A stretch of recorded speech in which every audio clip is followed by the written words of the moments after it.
નમસ્કાર, આપ જોઈ રહ્યા છો આઝાદ મીડિયા લાઈવ।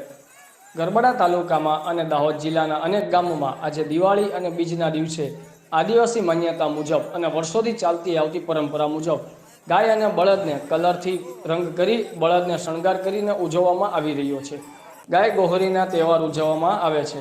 એમાં આદિવાસી ભાઈઓ જમીન પર ઊંધા સૂઈ જાય છે અને એમની ઉપરથી બળદને દોડાવવામાં આવે છે। આ અમારા આદિવાસી ભાઈઓની માન્યતા અને હકીકત છે। એ જ રીતે ઝરીબુઝર ગામની અંદર પણ એવા અનેક ગામોની ઉજવણી કરવામાં આવી હતી। બ્યુરો ચીફ સંજય બામણીયા, આઝાદ મીડિયા લાઈવ, દાહોદ।